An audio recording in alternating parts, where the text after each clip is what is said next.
Hi guys, అందరికి కూడా good evening. ఇవాళ వీడియోలో ఏంటంటే ఏపీ ఫారెస్ట్ బీట్ ఆఫీసర్ సంబంధించి క్వశ్చన్ అండ్ ఆన్సర్స్లో మనకేంటంటే మోడరేట్ లెవెల్లో పార్ట్ ఏ కింద ఆల్రెడీ వీడియో అయితే చేశాము.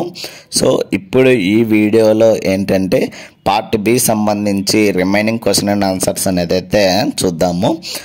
ఆల్రెడీ మనం ఏంటంటే ఈజీ లెవెల్లో పార్ట్ 1 పార్ట్ 2 వీడియో అయితే చేయడం జరిగింది అండ్ మోడరేట్ లెవెల్లో పార్ట్ 1 వీడియో అయితే చేయడం జరిగింది. ఆ వీడియోస్ యొక్క లింక్ని అయితే కింద డిస్క్రిప్షన్లో అయితే ఇస్తాను, అక్కడికి వెళ్ళి అయితే చెక్ చేయండి guys. Part below first question వచ్చేసరికి సౌర సెల్లులో ఏ రకమైన శక్తి నేరుగా విద్యుత్తుగా మారుతుందని అయితే అడుగుతున్నారు. ఆన్సర్ వచ్చేసరికి కాంతి శక్తి విద్యుత్ శక్తిగా అయితే మారుతుంది. అండ్ నెక్స్ట్ సెకండ్ క్వశ్చన్ వచ్చేసరికి బయోగ్యాస్లో ప్రధాన వాయువు ఏదనైతే అడుగుతున్నారు, మీథేన్ అండి. కొన్ని క్వశ్చన్స్ ఏంటంటే రిపీటెడ్ అయ్యాయండి, కొంచెం నేను చూసుకోలేదు. అందువల్ల ఏంటంటే అక్కడక్కడ ఒక 2-3 క్వశ్చన్స్ కానీ 4 క్వశ్చన్స్ అయితే రిపీట్ కావడం జరిగింది. అంటే ఎలా అంటే ఈజీ లెవెల్కి వీడియోలోకి అండ్ మోడరేట్ లెవెల్లో కొన్ని క్వశ్చన్స్ అయితే యాడ్ అవ్వడం జరిగింది అండ్ రిపీట్ అయ్యాయి. నెక్స్ట్ థర్డ్ క్వశ్చన్ వచ్చేసరికి భూగర్భ ఉష్ణశక్తి ఎక్కువగా దొరికే ప్రాంతాలు ఏవనైతే అడుగుతున్నారో ఆన్సర్ వచ్చేసరికి అగ్నిపర్వత ప్రాంతాలు అనేది అయితే మన ఆన్సర్ అవుతుంది. అండ్ నెక్స్ట్ నాలుగోది వచ్చేసరికి మంగళ టర్బైన్ ఏ సూత్రంపై పని చేస్తుందని అయితే అడుగుతున్నారు. ఆన్సర్ వచ్చేసరికి గాలి ప్రవాహం లేదా పీడన వ్యత్యాస సూత్రం మీద అయితే పని చేస్తుంది. నెక్స్ట్ క్వశ్చన్ వచ్చేసరికి హైడ్రోజన్ ఇంధనంగా ఉపయోగించడంలో ప్రధాన సమస్య ఏదనైతే అడుగుతున్నారో మన ఆన్సర్ వచ్చేసరికి నిల్వ మరియు రవాణా కష్టం అనేది ఇవ్వడం జరిగింది. నెక్స్ట్ ఆరో క్వశ్చన్ వచ్చేసరికి ఆల్కహాల్ను ఇంధనంగా వాడినప్పుడు ప్రధాన ప్రయోజనం ఏదనైతే అడుగుతున్నారు. ఆన్సర్ వచ్చేసరికి పునరుత్పాదంగా ఉత్పత్తి చేయవచ్చు అనేది అయితే మన ఆన్సర్ అవుతుంది. అండ్ నెక్స్ట్ ఏడో క్వశ్చన్ వచ్చేసరికి అణు రియాక్టర్లో న్యూట్రాన్ మోస్తారు పదార్థంగా ఎక్కువగా వాడేది ఏదనైతే అడుగుతున్నారు. ఆన్సర్ వచ్చేసరికి హెవీ వాటర్ లేదా గ్రాఫైట్ అనేది అయితే మన ఆన్సర్ అవుతుంది. ఎనిమిదో క్వశ్చన్ వచ్చేసరికి మంచి ఇంధన లక్షణాల్లో ముఖ్యమైనది ఏదనైతే అడుగుతున్నారు. ఆన్సర్ వచ్చేసరికి అధిక ఉష్ణోత్పత్తి అండ్ తక్కువ పొగ అనేది అయితే మన ఆన్సర్ అవుతుంది.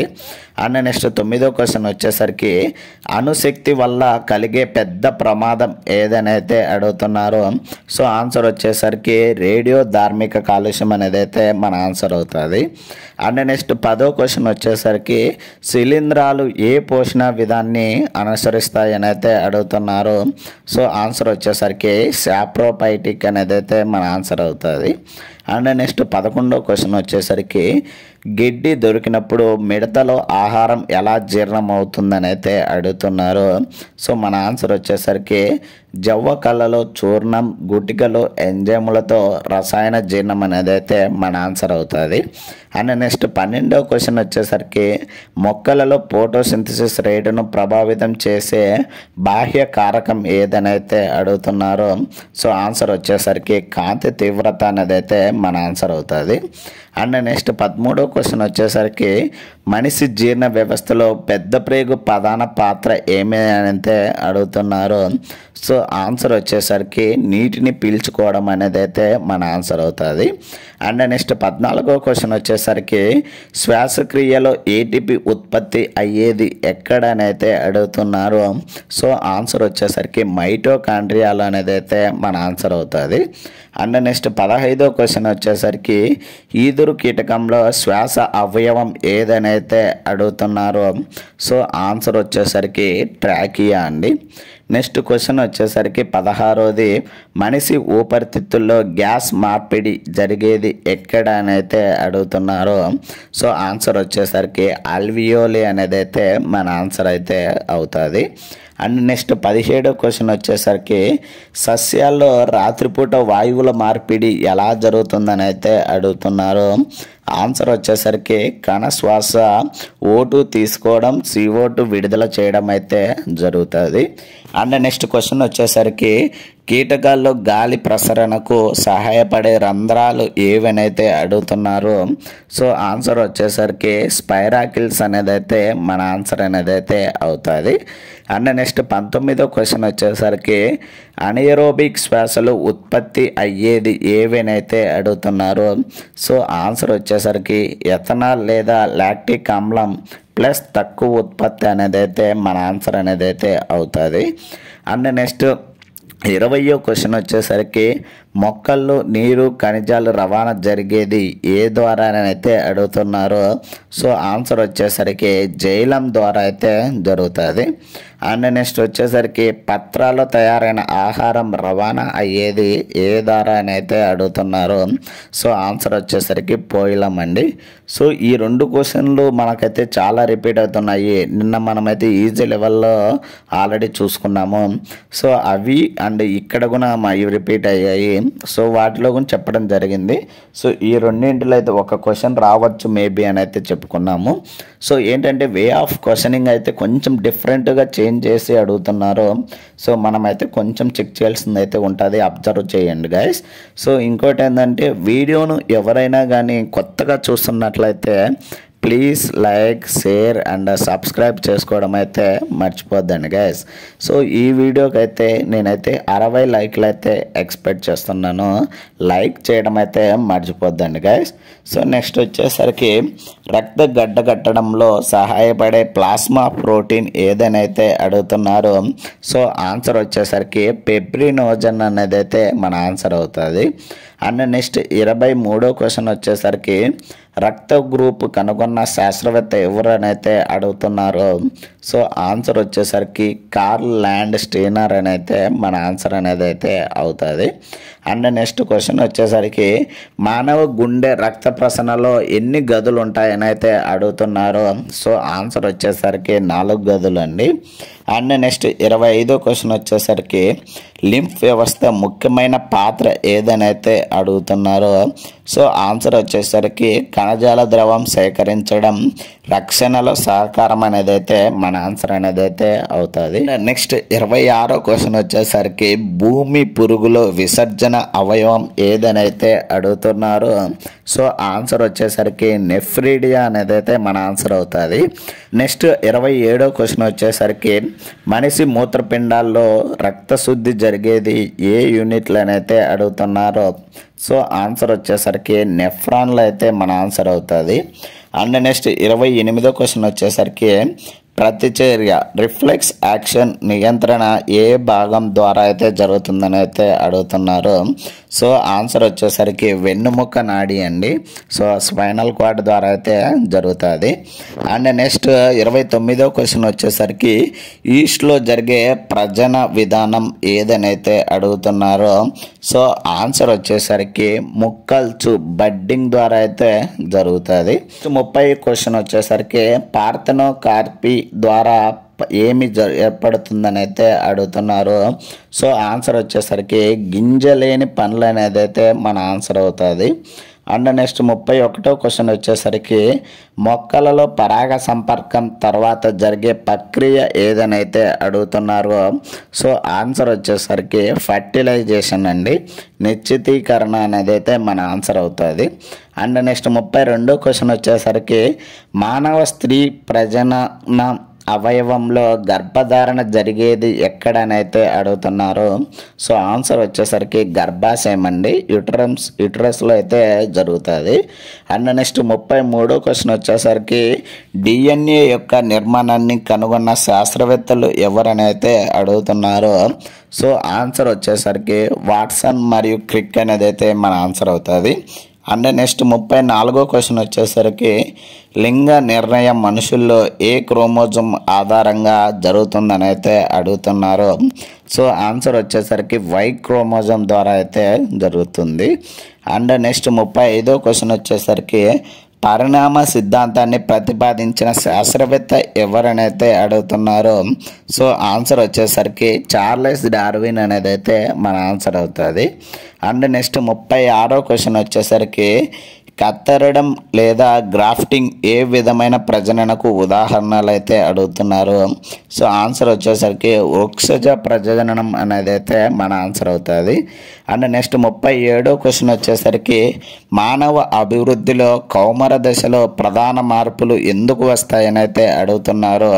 సో ఆన్సర్ వచ్చేసరికి హార్మోన్ల ప్రభావం వల్ల అనేది అయితే మన ఆన్సర్ అవుతుంది. అండ్ నెక్స్ట్ 38వ క్వశ్చన్ వచ్చేసరికి జీన్లను వారసత్వ యూనిట్లుగా మొదట గుర్తించిన వారు ఎవరనైతే అడుగుతున్నారు. సో ఆన్సర్ వచ్చేసరికి మెండల్ అనేది అయితే మన ఆన్సర్ అయితే అవుతుంది. అండ్ నెక్స్ట్ 39వ క్వశ్చన్ వచ్చేసరికి బాక్సైట్ నుండి ఏ లోహం తీస్తారని అయితే అడుగుతున్నారు. సో ఆన్సర్ వచ్చేసరికి అల్యూమినియం అండి. సో నిన్న మనకి ఈజీ లెవెల్లో ఈ క్వశ్చన్ రిపీట్ అయింది. సో కానీ ఏంటంటే మనకైతే రివర్స్లో అడగడం జరిగింది. సో ఇప్పుడైతే వీటిని రివర్స్లో ఇచ్చారు 2 క్వశ్చన్స్ కూడా. అండ్ నెక్స్ట్ 40వ క్వశ్చన్ వచ్చేసరికి ఇనుము తుప్పు పట్టడానికి అవసరమైన పరిస్థితులు ఏవనైతే అడుగుతున్నారు. సో ఆన్సర్ వచ్చేసరికి నీరు ప్లస్ ఆక్సిజన్ అనేది అయితే మన ఆన్సర్ అవుతుంది. అండ్ నెక్స్ట్ 41వ క్వశ్చన్ వచ్చేసరికి మిశ్రమ లోహం బ్రాస్లో ఉన్న లోహాలు ఏవైతే అడుగుతున్నారు. సో ఆన్సర్ వచ్చేసరికి రాగి ప్లస్ జింక్ అనేది అయితే మన ఆన్సర్ అవుతుంది. అండ్ నెక్స్ట్ 42వ క్వశ్చన్ వచ్చేసరికి ఉక్కులో ప్రధానంగా ఉండే లోహం ఏదనైతే అడుగుతున్నారో. సో ఆన్సర్ వచ్చేసరికి ఇనుము ప్లస్ కార్బన్ అనేది అయితే మన ఆన్సర్ అనేది అయితే అవుతుంది. అండ్ నెక్స్ట్ వచ్చేసరికి హైడ్రోజన్ తయారీకి ఎక్కువగా వాడే పద్ధతి ఏదనైతే అడుగుతున్నారో. సో ఆన్సర్ వచ్చేసరికి నీటితో లోహాల చర్య లేదా వాయువుల ప్రతిచర్య అనేది అయితే మన ఆన్సర్ అనేది అయితే అవుతుంది. అండ్ నెక్స్ట్ 44వ క్వశ్చన్ వచ్చేసరికి అమ్మోనియా తయారీ పరిశ్రమలో ఉపయోగించే విధానం ఏదనైతే అడుగుతున్నారో. సో ఆన్సర్ వచ్చేసరికి హ్యాబర్ విధానం అయితే అవుతుంది. అండ్ నెక్స్ట్ 45వ క్వశ్చన్ వచ్చేసరికి సల్ఫర్లోని 2 ఆలోట్రోప్స్ పేర్లు చెప్పండి అని అయితే అడుగుతున్నారు. సో ఆన్సర్ వచ్చేసరికి rhombic sulphur and monoclinic sulphur అనేది అయితే అవుతుంది. అండ్ నెక్స్ట్ 46వ క్వశ్చన్ వచ్చేసరికి సల్ఫ్యూరిక్ ఆమ్లాన్ని రసాయనాల రాజు అని ఎందుకంటారు అని అయితే అడుగుతున్నారు. సో ఆన్సర్ వచ్చేసరికి పరిశ్రమలో విస్తృత వినియోగం వల్ల అనేది అయితే మన ఆన్సర్ అనేది అయితే అవుతుంది. నెక్స్ట్ 47వ క్వశ్చన్ వచ్చేసరికి మంగనాలియం మిశ్రమం ఉపయోగం ఏదనైతే అడుగుతున్నారో. సో ఆన్సర్ వచ్చేసరికి తేలికపాటి యంత్ర పరికరాల తయారీ అనేది అయితే అవుతుంది. అండ్ నెక్స్ట్ 48వ క్వశ్చన్ వచ్చేసరికి ఎథనాల్లో ఏ ఫంక్షనల్ గ్రూప్ ఉంటుందని అయితే అడుగుతున్నారు. సో ఆన్సర్ వచ్చేసరికి OH అండి, హైడ్రాక్సిల్ గ్రూప్ అయితే ఉంటుంది. అండ్ నెక్స్ట్ వచ్చేసరికి ఫార్మాల్డిహైడ్ రసాయన ఫార్ములా ఏదనైతే అడుగుతున్నారో. సో ఆన్సర్ వచ్చేసరికి HCHO అనేది అయితే ఫార్ములా అనేది అయితే ఉంటుంది. నెక్స్ట్ వచ్చేసరికి అసిటోన్ ప్రధాన ఉపయోగం ఏదనైతే అడుగుతున్నారో. సో ఆన్సర్ వచ్చేసరికి ద్రావకం అనేది అయితే మన ఆన్సర్ అవుతుంది. అండ్ నెక్స్ట్ 51వ క్వశ్చన్ వచ్చేసరికి ఎసిటిక్ ఆమ్లం సాధారణంగా ఎక్కడ లభిస్తుందని అయితే అడుగుతున్నారు. సో ఆన్సర్ వచ్చేసరికి వెనిగర్లో అయితే లభిస్తుంది. అండ్ నెక్స్ట్ 52వ క్వశ్చన్ వచ్చేసరికి